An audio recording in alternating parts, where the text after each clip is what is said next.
Welcome back, collective. Welcome back, subscribers. Welcome to Shadow Work Series Part 3. You guys, welcome back to Path of Shadows, where we talk about where our shadow side is headed, or the people in our lives' shadow side, and how it's affecting us in our lives, possibly blocking us. So let's see who the main characters are this week in Path of Shadows. Where do we begin? Black Cat, grace, mystery, psychic abilities. This is you, collective.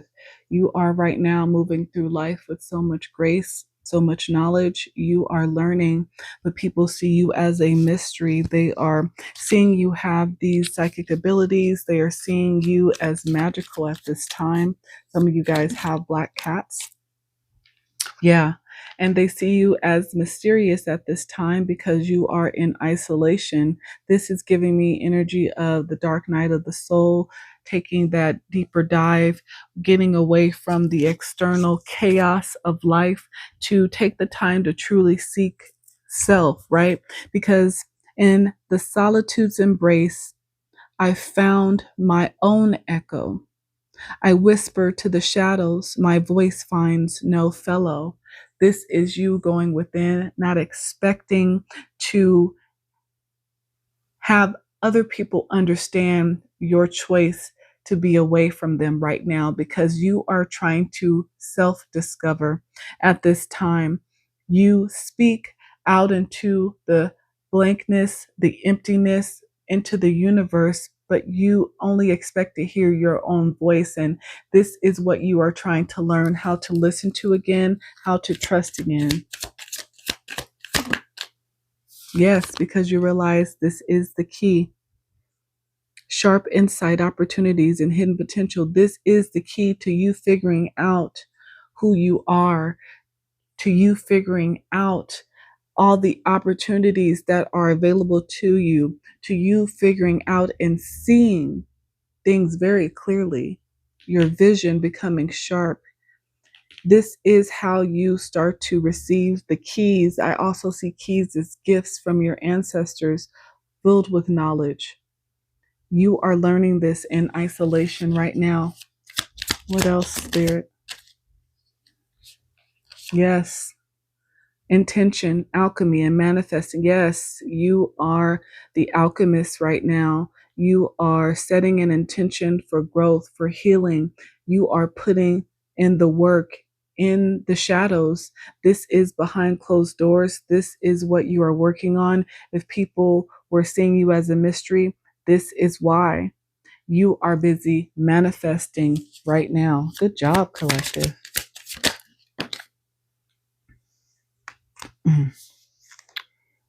In your energy, as you are in the background working on self and diving deep, there is a fallen angel. This could be your soulmate.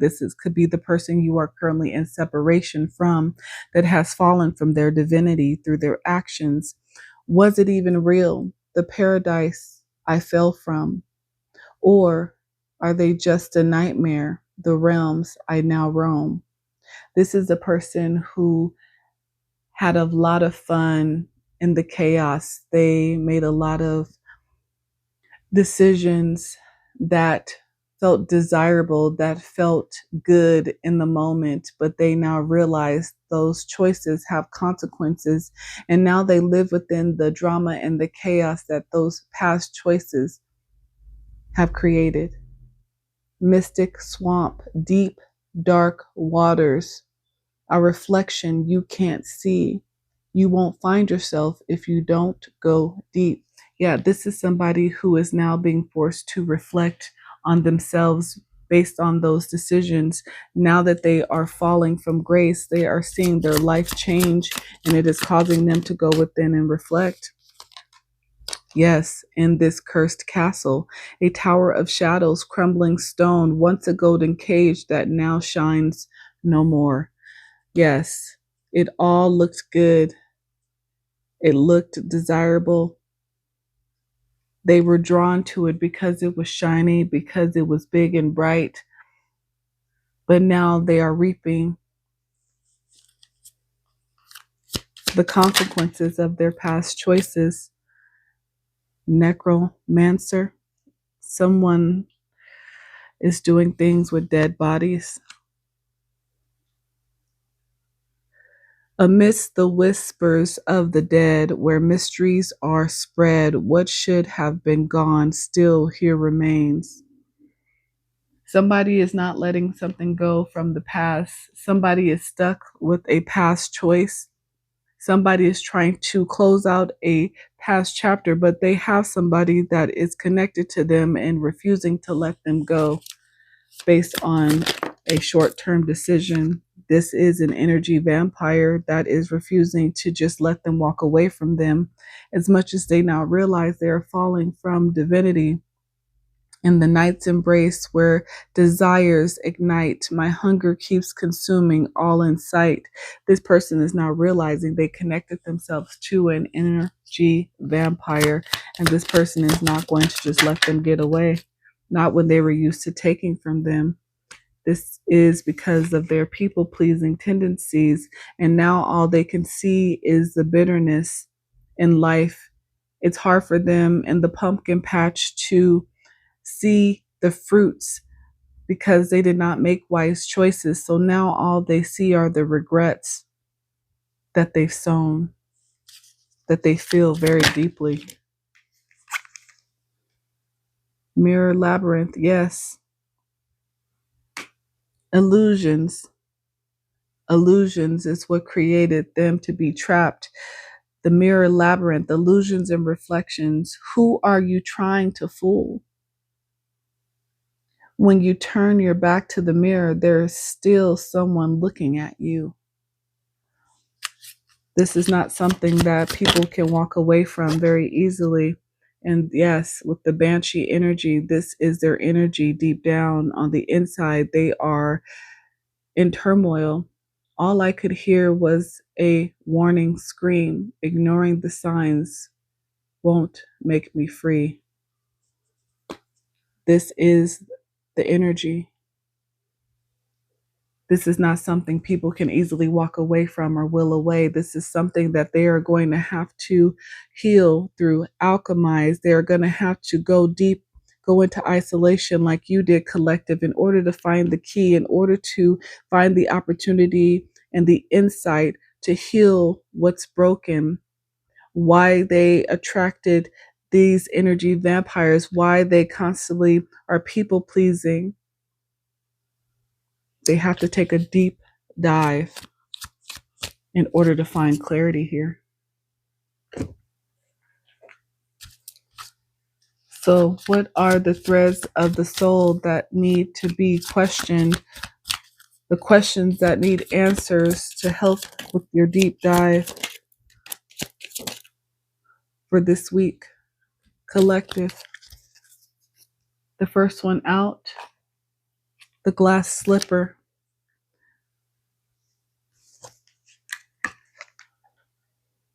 Where do you feel like you need to fit in? Exactly. This people pleasing tendency. What would happen if you embraced your uniqueness instead? The secret garden. What aspects of yourself require patience and cultivation, and what needs to be nurtured for growth? The bridge. What transition are you experiencing right now? Are you going through a dark night of the soul? Are you going through a death and rebirth, collective? What must you leave behind, and what awaits for you on the other side of your choice? The enchanted castle. Somebody's home is crumbling. Somebody's losing a home right now. Somebody is walking away from a faulty foundation because the truth about it is now known. There's clarity. Are you in a place of comfort or stagnation? Exactly. What keeps you here, and what might help you move forward? The final gate. What is the last step before an important change? What must be released before you can move forward? So, some big changes need to be made, big decisions in order to change the direction of this fallen angel who was once part of your life, collective. Reflection, confirmation, wisdom is needed.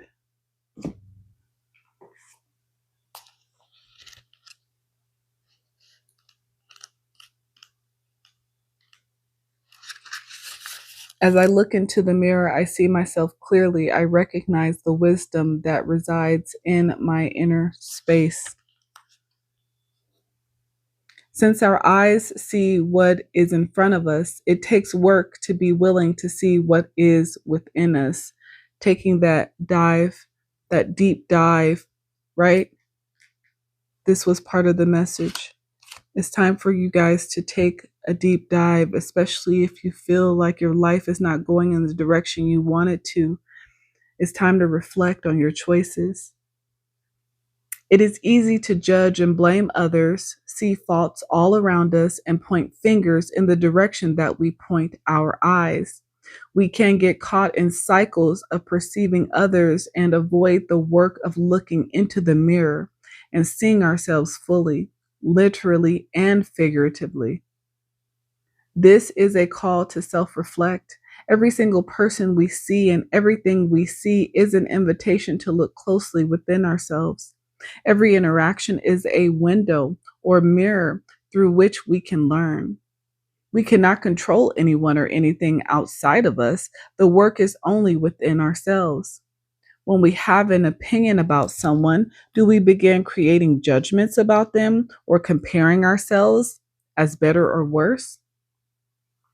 How can we shift our perceptions inward and learn more about ourselves and what we value?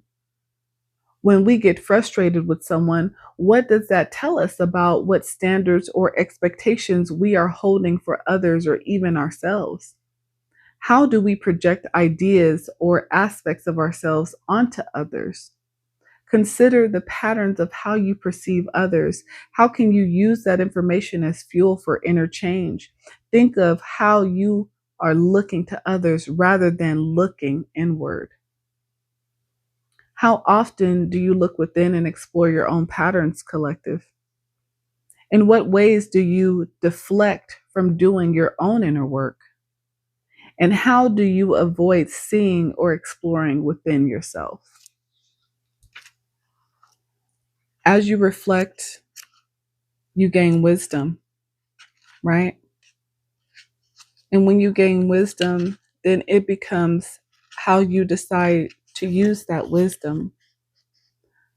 I am wisdom embodied. All of the wisdom I need is accessible to me, through me, and within me. Wisdom is not equivalent to how much information we have or how much we know. Wisdom is eternal and has nothing to prove. We live in a world and a time of information overload. We don't need more information, we need more wisdom. To embody wisdom is to hold the knowing that there is much to be learned and curious about that is far underneath the surface of information. Wisdom keepers will share what they know from their own experience rather than a projection of absolute truth, and they will also share that there is much they do not know. We cultivate wisdom by letting inquiries move within our own being and allowing our experiences to transform us from the inside out. We don't receive wisdom from books. We receive it from living, from the alchemy of how we sit with information and translate it through our bodies, energetically, emotionally, mentally, physically. Wisdom comes from letting insight, inner sight, move through us. Think about ways that you sit with knowledge, information, insight, and wisdom. Think about the life experiences that have brought you deep wisdom. Consider ways to be in deeper exploration of your own shadowy corners to receive more of your own innate wisdom. Allow wisdom to rise up to and through your heart to guide your way. Where have you been valuing information over wisdom, collective? How can you sink more deeply into the wisdom you have within? And how can you gain more wisdom from exploring your shadows? Welcome to my channel, Collective. My goal is to share my life experiences with you. And my life experiences are not facts to your life, but with the knowledge and the information that I have gained, I am trying to turn it into wisdom for you, because it was not something that I had access to that could allow me to look at life from the right perspective, through the right lenses. Learn how to take pain that is not meant to be permanent and turn it into power, into wisdom, into lessons that I can now apply to my life in different scenarios and situations. This is wisdom of the shadow. And it starts with you learning about you, reflecting, not being afraid of those corners that you don't want to talk about, but instead embracing them, going and sitting in those corners of your shadow, befriending it, finding balance and understanding, and turning it into your wisdom, into your superpower. This is what I have for you this week for Path of Shadows Collective, Wisdom of the Shadow. Thank you so much for joining me. I pray that the message was useful, purposeful, encouraging. Hopefully you will join me in Wounds to Wisdom Shadow Work Series Part 4 tomorrow. But if this is where I leave you this week, enjoy the rest of your week, Collective. And until next time, you guys. Bye.